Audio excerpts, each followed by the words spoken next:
پڑھتا تھا سلام کو بدعت بولتا ہوا نظر آتا ہے، علماء کو اور عالموں کو غلط ٹھہراتا ہے. یہ آیا کہاں سے اس کے ذہن میں یہ چیز؟ اس کا مطلب یہی ہے کہ آپ کے ہاتھی کے دانت دکھانے کے اور ہے، کھانے کے اور ہے. تم منافقوں کی جماعت.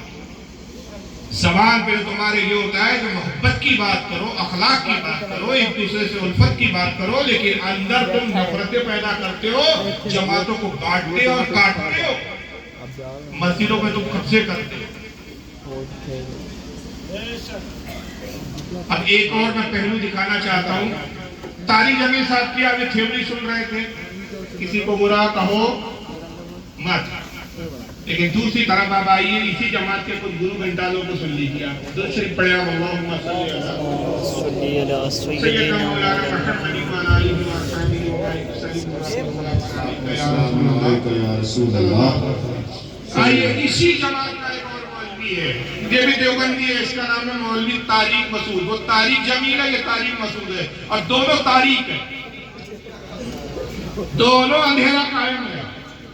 یہ ابھی چیک چیک کے مر گیا طارق جمیل. فرقہ واریت کی بات مت کرو، محبت کی بات کرو، کسی کو فرقہ واریت کا سرٹیفکیٹ مت دو. اب یہ خود کیا کہتے تھے، اس کی سنیے. ہم آج کل یہ بڑا نعرہ لگایا جا رہا ہے کہ ہم کسی کو کافر نہیں کہتے ہیں اور ہم سب کے پیچھے نمازیں پڑھ لیتے ہیں. ایسے لوگوں کو بہت زیادہ براڈ مائنڈڈ سمجھا جاتا ہے کہ فرقہ پرست نہیں ہے. دیکھو فرقہ پرستی اسے کہتے ہیں کہ آپ ایسی تقریریں کریں جس سے فرقوں میں آپس میں نفرتیں پیدا ہو، اس کو فرقہ پرستی کہتے ہیں. فرقہ پرستی اس کو نہیں کہتے کہ آپ کسی کو کافر کہیں یا اس کے پیچھے نماز پڑھنے کو حرام کہیں. کیونکہ اگر کوئی واقعی کافر ہے، اس کے عقیدے اتنے خراب ہو گئے ہیں تو اس کو کافر کہنا پڑے گا. لوگ کہتے ہیں نا کیا ہم ٹھیکیدار ہیں کہ کسی کو کافر کہنے کے یا مسلمان کہنے کے، یہ ہمیں اختیار ہے، ہمیں نہیں ہے، لیکن اللہ کو تو ہے نا. تو اللہ جس کو کافر کہے گا ہمیں نہیں کیا کہنا پڑے گا، کافر کہنا پڑے گا. لوگ کہتے ہیں ہر ایک کے پیچھے ہم نماز پڑھ لیتے ہیں. بھائی کیوں پڑھ لیتے ہو ہر ایک کے پیچھے نماز؟ اگر کوئی عقیدہ کسی کا اتنا خراب ہے کہ وہ مشرک بن چکا ہے تو اس کے پیچھے نماز نہیں ہوگی، چاہے دیوبندی ہو، چاہے بریلوی ہو، چاہے اہل حدیث ہو، کوئی بھی ہو. اگر کوئی کہتا ہے نبی صلی اللہ علیہ وسلم ہر جگہ حاضر ناظر ہیں، مشکل کشا ہیں، حاجت روا ہے، اللہ رسول میں فرق ہی اس نے ختم کر دیا، تو وہ تو شرک ہے نا. تو مشرک کے پیچھے نماز نہیں ہوتی. ایک ہی جماعت میں دو دوگلے ٹائپ کے لوگ ہیں، اور ہماری جماعت کی حقانیت کی دلیل یہ ہے کہ ہماری جماعت کا بچہ سے لے کر بوڑھا تک سے ہی کہتا ہے غلط کو غلط کہا جائے گا، ہم جنت کی، باقی سب جہنم.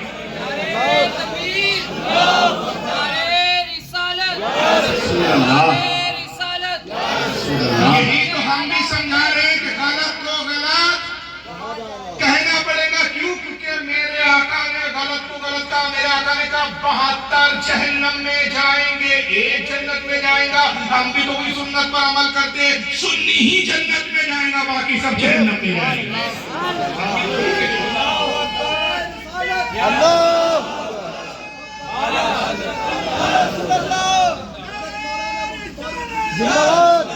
جب ہم کہیں تو فرقہ واریت پھیلا رہے ہیں، ہم فتنہ پھیلا رہے ہیں. اگر وہی تمہارا مولوی بولنے پہ مجبور ہو گیا، وہ بھی جانتا ہے کہ کتنی مداحنت کروں گی، کتنے کو وہ منافقت کروں گی. منافقت کی ایک لیمٹ ہوتی ہے.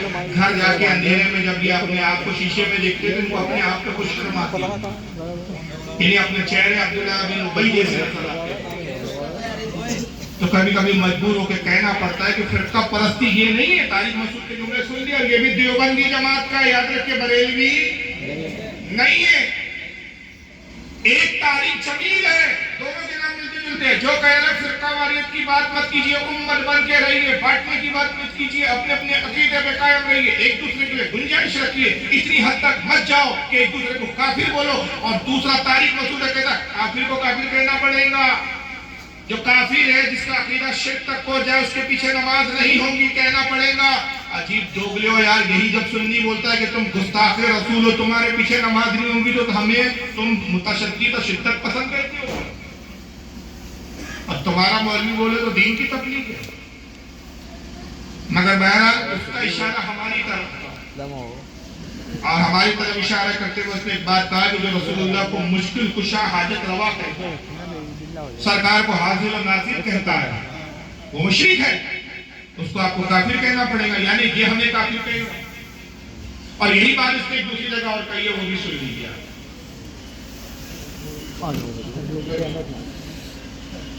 لیکن یہاں یا رسول اللہ میری کشتی کو پار لگاتے ہیں، ایسا آدمی مرتد ہے، کافر ہے پکا. بالکل اس میں اور ہندوؤں میں کوئی فرق نہیں ہے.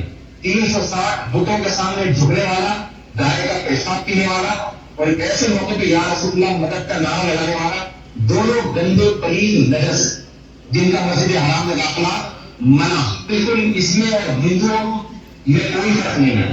360 بتوں کے سامنے جھکنے والا، گائے کا پیشاب پینے والا، اور ایک ایسے موقع پہ یا رسول اللہ مدد کا نعرہ لگانے والا، دونوں گندے پلیل نجس جن کا مسجد حرام میں داخلہ منع. قرآن کہہ رہا ہے ان المشرکون نجس، مشرک ناپاک ہے، پلید ہے. فلا یقربوا المسجد الحرام، مسجد حرام کے قریب بھی نہ پھٹکیں گے. یہ آپ نے پورا سن لیا. اس میں کچھ اور زیادہ کھل کر بولا اس نے، اور یہ جو اس نے بولا لکھی ہوئی عبارت سامنے موجود ہے. آواز سمجھ بھی نہیں آئی، پڑھ لیجیے. اس کا بیان کہتا ہے کہ اگر آپ نے کہا یا رسول اللہ میری کشتی کو پار لگا دیجئے، مطلب رسول سے آپ نے مدد مانگی، امداد طلب کی، سرکار سے استعانت کیا، اے اللہ کے رسول میری مدد کیجئے، میری کشتی کو پار لگا دیجئے. ایسا آدمی مرتد ہے، کافر ہے. مرتد یعنی اسلام سے پھر گیا، اسلام سے نکل گیا، کافر ہو گیا.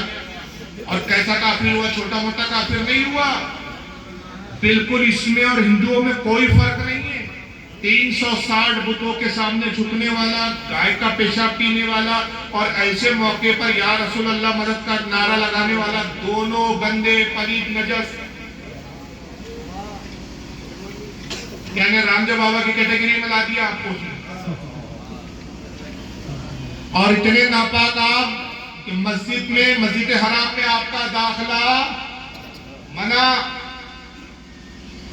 اور پھر اس کی دلیل کہاں سے دے رہا ہے؟ مارے گھٹنا پھوٹے آپ، کہیں کی اینٹ کہیں کا روڑا، بھانمتی میں کنبا جوڑا. دلیل قرآن سے وہ ہم پہ فٹ کر رہا ہے. قرآن کہہ رہا ہے انما المشرکون نجس، مشرک نیرے ناپاک ہیں، پلید ہے. فلا یقربوا المسجد الحرام، مسجد حرام کے قریب بھی نہ پھٹکے. یہ کھلے بت پوجنے والے مشرکوں کے بارے میں آیت کریمہ نازل ہوئی. یہ سنی بریلیوں میں فٹ کر دیا. ہمیں مشرک بھی کہا، حرام مسجد حرام میں آنا ہمارا حرام بھی قرار دیا. گائے کا پیشاب پینے والا بھی ہمیں بتا دیا. 365 بت پوجنے والوں کی طرح ہمیں بتا دیا. اب تاریخ امیر ایک طرف پھر ناٹک کر رہا ہے، کسی کو برا نہ بولو، محبت کی بات کرو، محبت بن کے کرو. یہ بازو بیٹھا ہوا ہے، اس کو کب سمجھائے گا بھاڑ ڈالیں؟ یہ بھاڑ بنے ہمیں ہی سنانے کے لیے رہ گئے. اب رہ گیا یہ کہ کیا ہم یا رسول اللہ کہنے کی بنیاد پر مشرک ہے؟ حضور سے مدد مانگنے کا مشرک ہے اگر اس نے اپنی ماں کا دودھ پیا ہے؟ اب یہ تو پاکستان میں میری مجبوری کہ میں پاکستان جا نہیں سکتا، اس کی خوش قسمتی کی انڈیا آ نہیں سکتا. لیکن پاکستان میں ہمارے اہل سنت کے ایسے جیل علماء جس کو مناظرے کے چیلنج کرتے ہیں، ماں کا دودھ پیا ہے تو ہمارے علماء کے سامنے اس بات کو لے کر چیلنج کر کے بیٹھ ثابت کر. قیامت آ جائے گی، پاخانے ہو جائیں گے پتلے پتلے، تو ثابت نہیں کرتے. میں آپ کو اس تعلق سے چند حدیثیں سنا دیتا ہوں اور دکھا دیتا ہوں، سنا نہیں دیتا ہوں، دکھا دیتا ہوں تاکہ یہ واضح ہو جائے کہ جو دن رات یہ راگن آپ نے کسی کو برا نہ کہو، وہ دن رات ہمیں مشرک بولتے رہتے. یعنی ان کی بولی کچھ اور عمل کچھ اور ہے. اب آئیے جناب ذرا دیکھیے، یہ آپ کے سامنے کتاب ہے الادب المفرد. لکھنے والے اس کتاب کے امام بخاری. امام بخاری سے بڑا کوئی نام ہے دنیا حدیث میں؟ وہ تو بتاؤ. امیر المومنین فی الحدیث جن کو کہا، یہ ان کی کتاب ہے. چھاپا بھی ہم نے نہیں. دارالسلام الریاض کا یہ نسخہ ہے. ریاض سعودی عرب کی جو راجدھانی ہے، سعودیہ سے چھپا. یہ اوریجنل نسخہ میرے پاس ہے. یاد رکھیے، میں اعلان کرتا چلوں، کوئی یہ نہ سوچے کہ پی ڈی ایف کتابیں، میں وہی اسکین پہ دکھاتا ہوں جو اوریجنل ہارڈ کاپی کتابیں میرے پاس موجود ہے، تاکہ جب مناظرہ ہو تو یہ اور وہ عبارت ملا کر دکھا دوں کہ یہ میں نے پڑھ کے سنایا دی کتاب ہوئی. یہ الادب المفرد امام بخاری کی، پیج نمبر 346، حدیث نمبر 964. حدیث نمبر 964 کے تحت امام بخاری ایک حدیث لا رہے، باب قائم کرتے. باب کا نام دیکھیے، رائٹ پین سے لکھا ہوا ہے. باب ما یقول الرجل اذا خدرت رجلہ، کیا کہے وہ شخص جس کا پیر سن ہو جائے. امام بخاری علاج بتا رہے ہیں، ایک نسخہ تجویز کر رہے ہیں، اور تجویز یہ کر رہے ہیں کہ جس کا پیر سن ہو جائے، بیماری ہوتی ہے جس میں پیر سن ہو جاتا ہے، سوئی چبائیے درد نہیں ہونا، تو آپ نے دیکھے ہوں گے ڈاکٹر اگر ہاسپٹل میں وہ ایک چھوٹی سی ہتھوڑی ہوتی ہے ان کے پاس ربر والی، ٹھوک کے لکھتے ہیں، پوچھتے ہیں مریض سے محسوس ہو رہا ہے؟ درد کا احساس، ہر قسم کا احساس ختم ہو جاتا ہے، پیر سن ہو جاتے ہیں، آدمی چلنے پھرنے سے معذور ہو جاتا ہے، ایک طرح کا فالج ہوتا ہے۔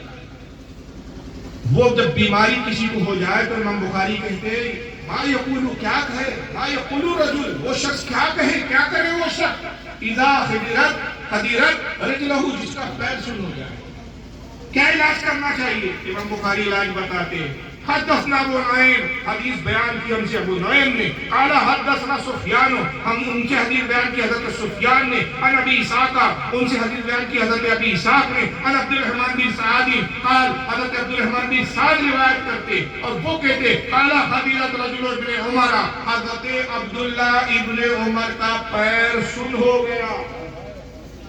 کون ہے عبداللہ ابن عمر؟ صحابی رسول، خلیفہ دوم فاروق اعظم کے صاحبزادے، جلیل قدر صحابی، محدثین میں، حدیث لکھنے والوں میں عظیم صحابہ جن سے ہزاروں کثرت کے ساتھ حدیثیں آئی۔